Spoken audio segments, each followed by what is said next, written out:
Hello, all. I'm Michael, And I'm James. and we are the Brothers Mahoney. We are back to discuss the eighth episode of NuWho's Season 1 or Series 1 shortly before Father's Day, which was written by Paul Cornell and aired at least in the United Kingdom in May 2005. The plot's generally pretty simple. Rose asks the doctor to take her to 1987 on the day her father was killed, and complications ensue. And by complications, I believe you mean repos, even though they are never named that in the episode. That is indeed true. And naturally, we have the Ninth Doctor, Christopher Eccleston here, Rose, played by Billie Piper. We see a younger Jackie, still played by Camille Coduri. And then for the first time, and I guess technically only time, we see this version of Rose's father being Pete Tyler, played by Shaun Dingwall. Yeah, I'm pretty sure. I don't think they ever saw him again in a flashback. So all the other versions we saw of him were from the alternate universe. Yeah.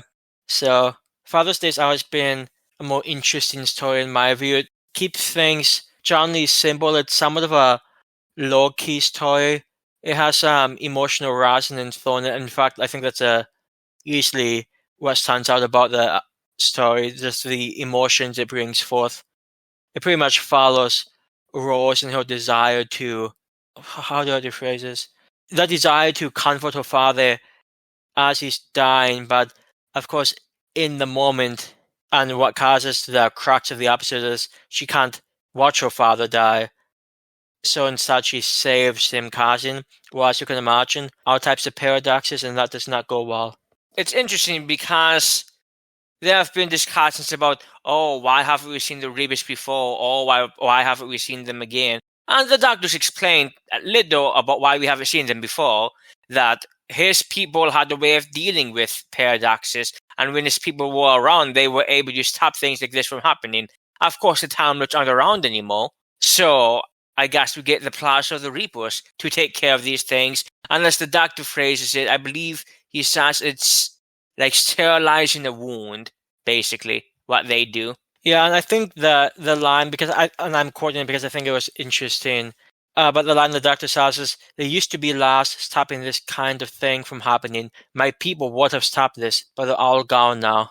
Which is an interesting way to phrase it, because there can be a law against what Rose did, but Rose still did it. Like, laws don't stop things from happening. They just say, hey, don't do this, or else there'll be some type of repercussion. So that's a strange way to phrase it, but on the whole, I understand what he's saying. I mean, I think it's after the whole rose-tinted glasses thing, because he used to say how much a Time Lords would have cared one way or the other. They might have cared in this situation. I mean, it got kind of apocalyptic. That just adds to the charm, though, I suppose. But naturally, one of the reasons this episode works is just sort of showing Rose dealing with getting to know her father on a personal basis, because how old would Rose have been when her father died? I mean, we saw her, she was a baby. Yeah, so quite young. She doesn't have any memories of her father. Only things that she knows about him is what Jackie's told her. And of course, that's another rose-tinted glasses type situation. Jackie's sort of telling positive things that she misses. But of course, seeing both her mother and father in the flesh, it's not quite as pleasant, quite as utopian as they might hope. No, it's not. I really like seeing a younger Jackie. She actually might have been, between her and Pete, one of my favorite characters in this episode. Just because, one, I've always loved the actress who plays her, and she always does great with that role. And so it's just great seeing her here. So we have Rose dealing with both her mother and father, and naturally, she doesn't tell either one who she is. But as you can imagine, that sort of gets uncovered a bit later on. And I think a pretty emotionally resonant scene. I mean, Jackie is a fun character throughout, but she's very rarely, in my opinion, necessarily a likable character. But she has a pretty good moment toward the end of this episode when she figures out who exactly Rose is, and it's sort of a touching scene. It's funny thing about that scene, and then early in the episode, oh, you called her Rose. How old were you, 12? Oh yeah, and I was just thinking of her line, do you name all of them Rose? I really do like Jackie. People can call her now they want, but there was no doubt that she is a better mother than Sylvia was. Okay, I don't remember who Sylvia is. Donna. Oh God, yeah, she was a piece of, she was something. Something will be seen shortly. Indeed. So this takes place naturally back in 1987, which ironically is 2 years before Classic Who ended. Yeah. It's a shame we didn't see a smaller print of Ace, but it's okay. I mean, that was never going to happen. I mean, they did even really they referenced in really broad strokes the original series. It wasn't until, what was it? Well, the next Doctor. Yeah, it wasn't until the next Doctor that they even showed previous Doctors well, I guess they showed some faces in the two-parter Human Nature Family of Blood, but actually really showing them, because I don't really count that out that much. Yeah, I would have been the next Doctor, which on the whole is sadly forgettable, even though it does have a lot of gold in it. But anyway, back to the 80s. Like Rose. And actually, given that it's the late 80s, it's not really too different from modern day. I mean, you can look down the street in just a small working class neighborhood in the 80s. It probably would have looked much different 25 years later. And I think that's part of the, I would say, difficulty, because it's not like it's some strange alien world. It looks pretty much the exact same as she knows it, which probably makes it all the more strange. Plus, we also see a young Mickey. Yeah, which I always thought was strange. Something about Mickey being here. I mean, it's fine, it works, and it does create that one funny line from Rose, which I forget, but it was funny at the time. But he always seems so absolutely forgettable. One, I don't even remember if he has any lines. Now, I know it's a really young child Mickey, does it really I mean, only thing I remember is him just screaming monsters at taking people or something like that. Oh yeah, I guess he has one line. But that really is it. He's so absolutely forgettable in this story. Yeah, it's one of the things that they probably just threw in, but it really wasn't necessary at all. I mean, if it had been Mickey, it would have changed anything, it would have mattered at all. And the scene itself, it's pretty much showing this young kid getting pushed on a swing as people around him in this small playground are just sort of disappearing. It's a creepy scene in sort of a low-key way, and I think it was filmed pretty well, despite the despite the sort of low-key nature of the budget, at least for that scene. Yeah, no, I thought that was an extremely creepy scene. Perhaps the creepiest scene in the episode. I mean, actually, there's almost... I suppose there was earlier when the Doctor's walking back to the TARDIS, we saw the clips of the people being taken, which actually I thought that scene was really strange, because we see, I think there's 3 people being taken, and we see that they have time to scream, but apparently it wasn't happening anywhere near the Doctor, or of course the Doctor would have reacted. So he's walking back to the TARDIS, then it's showing random clips happening somewhere else. I don't know, I just thought that was kind of strange, personally. So that scene didn't jive with me as much, but I really did like the playground scene, where we see him getting pushed, I suppose. I don't remember if it's his mother, maybe his grandmother. Oh, I wonder if... Actually, think about it, it must have been his mother, considering what was mentioned in the Age of Steel, wow, the Stack of Powers card. So that's fine then. But he's getting pushed in a swing by his mother. He looks to the right, the kids who are playing on the sliders gown. He looks to the right, the kids who are playing on that gown. And then we see the great sad of his mother pushing him forward. Then the camera follows him. Then he swings back, and his mother's just going to. And then he runs off. I don't know. It's really a well-done scene. I don't know how it quite jives, considering we know that when the Reapers get someone, they've already shown that people have time to scream and to react. But maybe all of the ones who were gotten from behind, even though 2 kids are facing each other. So unless they're gotten from behind at the same time, that would have worked. But I guess you can ignore that part and just say it was creepy. There's also more than one Reaper too. Oh, I thought there was only one. I was just doing some overtime. Oh, it doesn't need overtime. It enjoys its work. I'm pretty sure people who enjoy their work also get overtime.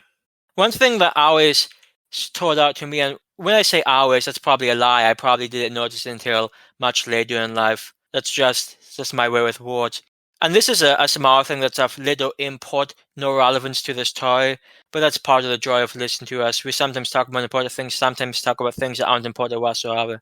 But we see some posters on the outside of some buildings. It looks sort of like a front page of some type of tabloid type thing, but it's the Socialist Walker, and there's a hard line. No third term for Thatcher, which I can imagine not just socialists would have been happy about. I mean, was it the Socialist Worker or was it the Militant? Because you know the Socialist Workers' Party, which exists both in the United States and in the UK, they publish the Militant. Well, technically they don't publish it, but basically it's still in paper. All I know is it's sort of labeled Socialist Walker because I'm looking at a picture of it right now. Oh, okay. I thought they actually just specifically called it the Militant. But yeah, I forget the specifics. I think Russell T Davies has some leftist leanings, or at least has historically. And I know it's come out I don't think we mentioned it at the time. I just thought it was hilarious. He's also an atheist. And I thought it was hilarious. In The End of the World, it mentions that religion is banned on platform 2 for the duration of the event of watching the world get destroyed. I thought that was hilarious. And religion is shown very negatively, or at least not positively, throughout a lot of the Russell T Davies run on the whole. It's also funny that he threw this in, because it didn't need to be there at all, but it's a working class neighborhood, working class people, if they're not propagandized like in the United States, are more likely to want to be socialists or leftists, especially in the 70s, 60s, not in the United States. Well, I guess kind of around there too. But there's just under Thatcher, well, she had issues, and a lot of younger people went that way, especially working class people. And the Socialist Workers' Party is one of a multitude, like usual, of options they had during that time in the United Kingdom, and they actually do still exist for what they do. Yeah, and it's worth mentioning, and we've mentioned this in previous episodes, but it's worth bringing up again, that both James and I are very, very politically engaged. We take a deep interest in politics. So when we see things like this, we find it legitimately interesting, whereas other people might not think about it whatsoever. If they notice it, they might think, oh, okay, and move on with their life. But I personally find it interesting. The Socialist Workers' Party, I have to imagine they were never particularly strong in the UK. But of course, I'm just thinking about the American version. For all I know, they may have had some parliament seats. I have no idea. I'm positive they did not. I wouldn't think so either. But I admittedly, I don't know that much about UK politics. So things like that might be small, but again, to people like us, and admittedly, we're probably some of a small niche, but it's interesting. So again, not plot relevant, not important, not referenced. But like James said, it didn't need to be there. It was there. So I thought, hey, let's talk about it for 5 minutes. Yeah, and again, it works out because I'm pretty sure Davies is leftist, or at least has been. And I know he also has the hilarious line the Doctor says in the upcoming Anti-Chai or Dr. Dances about Marx. And so that'll be fun when we get to it. And that's what we call a call forward. But what we also call a call back, and that would have been a lot more clear if I had to use another word aside from call. But the Ninth Doctor, after Rose saves her father, and we should mention that Rose's father dies in a hit and run. And the whole idea is that Rose, after her father gets hit by a vehicle, she would run out and sort of comfort her father, just so he's not alone as he dies. It's a nice idea. And the first time the Doctor and Rose get there, Rose isn't able to. She watches her father get hit by a vehicle, and she's just, as you can imagine, she's just sort of stuck. She's frozen. So she doesn't actually run out and try to comfort him. She's just not emotionally able to. And by the time she sort of might get to that position, he's already deceased. So she asks the Doctor, and what I think is very emotional stuff, hey, can we try again? Because she actually wants to do it. And of course, it's more complicated because, well, now there's already a version of the Doctor and Rose there, so they sort of have to avoid being seen by that version of the Doctor and Rose. So it just adds to the complication. It's the type of thing that you would expect to see in what naturally a time travel type thing. And the second time through, Rose, instead of comforting her father after he gets hit, prevents her father from being hit. And in the ensuing discussions afterward, the Doctor sort of accuses Rose of using the TARDIS intentionally as a way to save her father. Like he says, like, hey, you weren't interested when you knew it could go anyway. You were interested once you knew it was a time machine, which I think it's giving Rose a bit too much credit. I mean, it very well might be, but at the same time, I can see the Doctor hoping on that and thinking back and reconsidering and recontextualizing his history with what he knows of Rose. Yeah, some of it also could just be naturally playing guilt. It's even mentioned in the episode. You think the Doctor has himself thought about if he could possibly go back and bring the time lots back, and no matter what happens later on in the series. And point being, I have to imagine the Doctor feels somewhat jealous that, hey, Rose gets to do this and he can go back and save his people just for a day. I mean, Reapers be damned. But in the ensuing discussion / argument, the Ninth Doctor refers to Rose as, quote, another stupid ape. And of course, when we first see the Doctor in, well, Rose, the first episode of the season, he calls humans stupid apes at least 2 or 3 times, it feels like. He has little respect for them, and he's angry at Rose right now. He feels like he was betrayed and deceived. So he just calls her another stupid ape, which I'm sure Rose completely forgot about and just went on with her life, which I think she did. Yeah, and I think, though that type of blow might sting some people, it's even referenced, like the Doctor threatens, hey, I'll just leave you in 1987, and Rose is like, no, you won't. I know how sad you are. You're just going to be waiting for me back at the TARDIS, and if you do leave, you'll like come back in a couple minutes.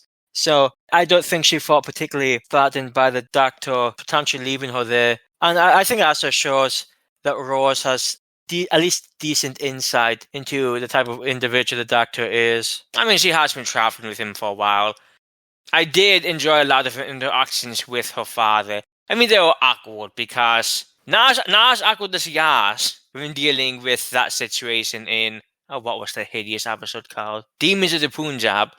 But still awkward, but still amusing, especially when, I forget if he actively tries to hit on her or just says something that's close to it. And her reaction is pretty hilarious. Yeah, and naturally it's worth mentioning that Pete has absolutely no idea Rose is her daughter, though he does say something like, hey, from the beginning I felt comfortable around you. So he thought there was some type of connection that she wasn't necessarily a stranger. And like I said, that sort of leads to nice conversations toward the end too, between Pete, Jackie, and Rose. It's all nice. What's not quite nice, and maybe the one downside to the episode, is the design of the Reapers. And like James said, they're not referenced as Reapers in episodes. It's just what I'm assuming someone in production called them. I have no idea who, but we just know them as Reapers.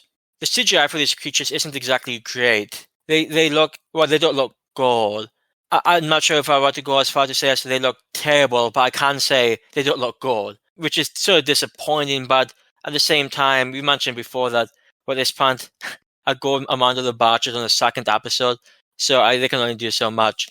I'm not surprised in the slightest that this is where they try to make a lot of cuts. I think they took some cuts with the Gauth as well, because, I mean, it didn't look as bad with the Gauth, but you could tell it was a bit more low-key. And the Reapers here, they look like even the worst sci-fi movie. I don't think it's going to have something that looks quite this bad, honestly. I know you've seen more bad sci-fi movies than I have, but when you saw them fall on, you almost couldn't tell what you were looking at, because all the parts of the Reapers were the same color. There's this blobby blackness, basically. And I don't know, it didn't look right. Actually, it sort of reminds me, there's a 2009 movie, ironically a sci-fi movie. And by sci-fi, there's if you're not familiar, there's a channel in the US, the Sci-Fi Channel. At least at the time this movie came out, it was SCI-FI, but now it's changed to SYFY. We'll talk about exactly why there's in controversial name changes, episode number 1. I'm not going to be involved in that. Yeah, it's just me talking about sci-fi for 5 minutes. But this is a 2009 sci-fi movie called Rise of the Gargoyles. And I enjoy the occasional gargoyle now and again, but those gargoyles looked absolutely atrocious. And they actually sort of looked somewhat similar to these Reapers, which doesn't inspire confidence. But like I said, it's probably one of the few weak spots of the episode. Like, I think most people watching it can sort of just shrug their shoulders and just sort of ignore the Reapers and, I don't know, stay for the emotional material, even if the special effects aren't stellar. At the end of the day, the emotional material is what really matters about this episode. This episode would be, almost inherently pointless without the emotional material. I just had a horrible thought. We cake on Chibnall too much. Could you imagine Chibnall trying to do this episode? Maybe Yash trying to save the life of a friend of hers. I didn't know Yash's personality allowed friends, to be honest, but but that's one of the things. I think part of the thing is, and why we bring up Chibnall, one, it's the most recent era to us right now, and two, we're not going to be able to talk about Chibnall's time as showrunner for literal years. At the rate we're going, it's going to take a long time for us to even get to any of his material. So it sort of makes sense letting off a little steam now, sort of a warning, hey bros, if you enjoy Chibnall, be warned. Which sounds probably unnecessarily antagonistic. And who's to say that we won't enjoy it slightly more later on? I don't know. It's just doubtful. But that's why we might make occasional comments like that, because we're not going to be really able to let loose for some time. We call them Twitter, but that's just not the same.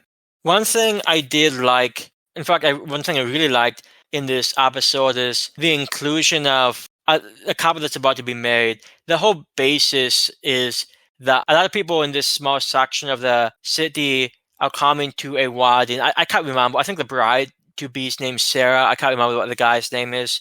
It's not really relevant. It's just that, hey, all these people are in the wedding and they spend a lot of time hiding in the church that the wedding's going to take place in. And the doctor's talking to this couple, and it's either the woman or the man who says, hey, could you just try to save us? We know we're not important. And the doctor replies, who says you're not important?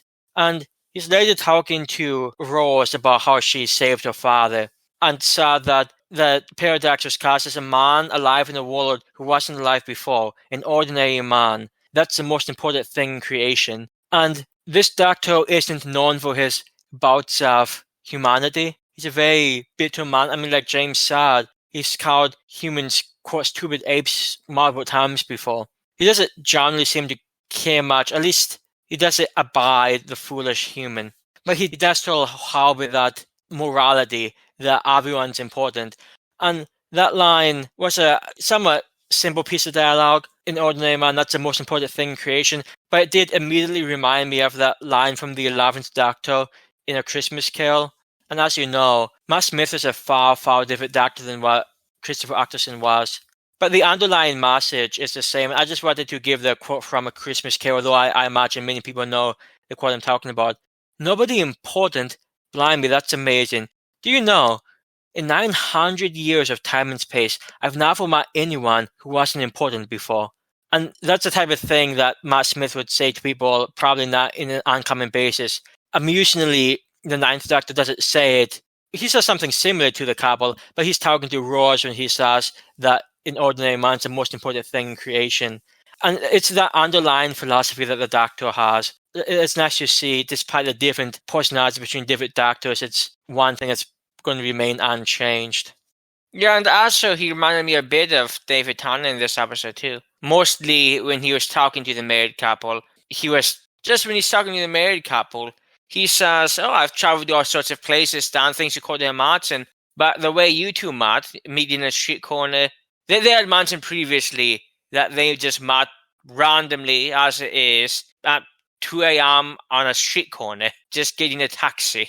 And the Doctor says that he could never have that type of life. And it reminds me a lot of, I personally think, the underrated episode Planet of the Dead, where the Doctor's trying to get these people on the bus to calm down, and he just tries to get them to talk about what their life is, why they're on the bus, where they're going. And the Doctor is just, obviously he's alien, but you can tell how much he cares about human lives, even quote-unquote unimportant ones. He cares so much about the human experience, and it just oozes out of Tennant, and it's nice to see a bit from Eccleston as well, since he didn't have as long a tenure to maybe get it to come across more. But I think they did a really good job of it. Yeah, and Eccleston doesn't really get a ton of moments like that. He's still a very good Doctor, but just this specific type of thing, we don't see it a ton. I suppose you see a bit more of it in The Empty Child the Doctor dances. Yeah, that's true, but we just don't see it a lot, so it's always nice when it does pop up. Yeah, before we give our final thoughts on the story, naturally we have the other interesting timeline to discuss. Yeah, this section really does need a name. But as listeners to previous episodes of ours know, the TARDIS Wiki, which is a resource that's perfect for Doctor Who fans, has a personal timeline page for each of the Doctor and the various antagonists he fights throughout his history, including the extensive extended media ranging from the comic books, comic strips, Big Finish and BBC audios, the multiple book ranges, and everything in between. Doctor Who canon is a jumbled mess and has been since the 60s, so it's just fun to see where the stories we're discussing fit into the universe as a whole, because ideally it's supposed to be one cohesive story, one cohesive universe, technically speaking. Because continuity and narrative timeline has always been of personal interest to me, so I just like to share the things I read about with any listener who is interested, and I suppose even if you're not interested, because I doubt you fast forward through these, although maybe you do. So, of course, this episode takes place directly, basically, after the long game. There's apparently some. This is why I love the TARDIS Wiki. They counted a comic book activity game as taking place before this. Just what I don't know if it was a maze or it was a spot the differences. It might have been a spot the differences, but they list that as taking place before this one, which I think is hilarious that they count those on the timeline. But basically, however, it takes place after the long game, and it takes place right before a cameo of the Ninth Doctor and Rose in Four Doctors, which was a Titan Comics miniseries with, I believe, the War Doctor, 10th Doctor, 11th Doctor, and 12th Doctor. I think those were the Four Doctors. And Rose and the Ninth Doctor appear as a cameo, which that's how this wiki places right after this one. And there was also a audio they place right after the comic book cameo. And I believe that's free on Big Finish, though I don't remember what the name was. But it's free, so it's a Sut Trips one. It's not actually Christopher Eccleston as the Doctor, alas. But either way, it's still fun sounding. But to be fair, most of the audio sound fun. But that is the funness of where the long game takes place. Pretty boring. I wish there'd been a novel there, but can't always have novels. And as far as Father's Day is concerned, I do think it's it's sort of hard to say it's one of the best, but I do think it's one of the stronger episodes in the first season. To be fair, I think the first season's already quite strong. We talked about Dalek. No, I would argue that Father's Day is a more enjoyable episode than Dalek, at least personally to me. I think while Dalek had some really strong scenes, the emotional material that Father's Day dealt with, I think it was stronger. But it's our personal preference anyway. I think Father's Day is a pretty strong episode. I've always enjoyed it. And it feels distinctly different enough from many other NuWho stories that I think it stands out pretty well too. I mean, it certainly stands out for being the only time the Reapers appear. Yeah, for me, it's emotionally resonant, but at the same time, I mean, the story as a whole is kind of low-key. It's complicated. It's strange to call a story low-key when one of the points of the story is that there's basically no other humans left alive on Earth, which the Doctor's trying to find a way to fix. And apparently, they could have been a way for him to fix it and also keep Pete alive, but alas, that wasn't able to come to fruition. It sounds like it would have been a mess, but nonetheless. I like Dalek more than this one. I think the emotional scenes in Dalek, well, I agree that some of the scenes, mostly the scenes to do with Adam, honestly, for me, did work great. The emotional scenes in Dalek, I think, were just stronger than these. But it was a different type of emotion. In Dalek, it was basically anger and grief. In this one, it was grief and laugh, basically. So you don't much get laugh with Daleks. Yeah, I don't know. I think it's a good episode. It does feel pretty different from most NuWho. I think, honestly, it feels to me, and this is going to be a very strange comparison, but to me it feels kind of similar to Love and Monsters, just in oddity-wise. Which isn't fair because this isn't a Dr. Light episode, even though the Doctor kind of disappears halfway through. But most literally, too. Yeah, it is pretty sad for him. But he comes back. I do kind of like how he comes out of nowhere at the end. I do like how that was filmed, but yeah, I don't know. It's a good episode. I don't think I like season 1 as much as Michael does, just because I think they're trying to figure out exactly what they wanted the new show to be and how they wanted it to play out. And they're trying to be a bit safe in terms of canon and references to the previous series. But on the whole, I thought this was a pretty good episode as well. Certainly stronger than The Unquiet Dad, anyway. And probably I'd say it's probably stronger than a long game. Although I still have a soft spot in my heart for the long game. But naturally, that's just us. If any of you rather laughed or rather hated or just felt indifferent about this episode, you can always let us know. Either comment down below. Oh, hey, we have a Twitter at Brothers Mahoney. And by Twitter, I mean Axe. And who knows, maybe it's going to have a different name when this video comes out. Them internet's always changing, bros. You can always reach out to us either on here, YouTube, or on Twitter. I guess theoretically email, but I can't imagine why anyone would. Do we even have an email? Yeah, we have a Brothers Mahoney at Yahoo email. But do we have that publicly listed anywhere? You might have it to have a Twitter. Yeah, I have no idea, but if you got any emails on that, I'll be impressed, admittedly. But yeah, if you have any opinions one way or the other on this episode, you can always let us know. It's always so strange, some of these first season episodes, just because, like James said, they're trying to get the 14, trying to figure out exactly how to approach this character, how to bring this character back after all the time being off screen. It can be a bit bumpy at times. I think certainly given the issues, I think they did a decent job. But I always find the first season, bizarre is too strong of a word, but it just feels so different than what we come to know NuWho as. And I think Father's Day is a pretty good example of that. A story like The Empty Child of Dr. Dances feels not really too far removed from what you might see in season 4, but this one just feels different, and I appreciate that. It's a vibe that I don't think can necessarily be captured again with the ease that they had back here. No, and I get that same feeling, honestly.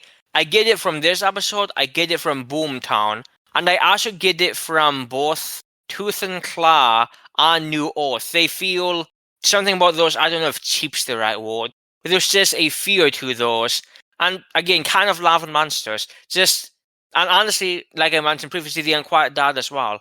I just get a vibe from those that it's not easy to describe, but they don't feel as quote-unquote normal Doctor Who in terms of NuWho, like The Empty Child that Dr. Dances does.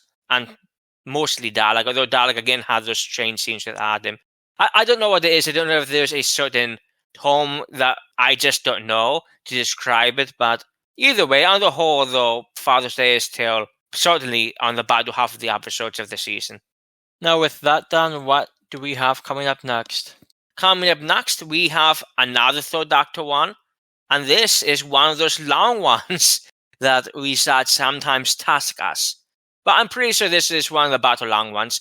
Doctor Who and the Solarians, the second story featuring John Pertwee from his first season, and first appearance of the Solarians. And they finally, of course, come back in a 11th Doctor story in the 5th season. I believe it was the Cold Earth something, or it's a two-party anyway. It's like Hungry Earth, Cold Blood, something like that. Oh, see, I was combining them. So, yes, Hungry Earth, Cold Blood. It was nice to have them back, even though I'm not sure it set up a great precedent. And that was actually Chibnall. And I think it was one of Chibnall's better ones. Although, it's funny, I think on the whole, Chibnall's episodes when he wasn't showrunner were just better than the ones when he was showrunner. So, I'm not sure why that is, but we'll see when we get there.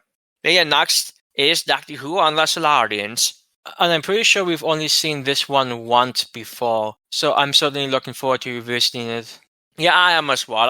The length of some of the Third Doctor ones kind of annoy me, but I do remember this one being particularly enjoyable, just because I like the aesthetic of the Solarians, and I just remember it being fun, basically. Yeah, and to be honest, a story like The Ambassadors of Death, we've only seen it once. I remember it being sort of boring. I'm sure I'll enjoy it more the second time around. Well, maybe I won't enjoy it more, but at least it'll probably do something more for me. Whereas I do actually look forward to seeing Doctor and the Solarians again. Naturally, the Solarians were never quite as classic as the Daleks, Cybermen, even perhaps the Centaurans. But yeah, well, the Centaurans appeared, I believe it was either 3 or 4 times in the classic series. It might have been 4 times. I think it was 4 times.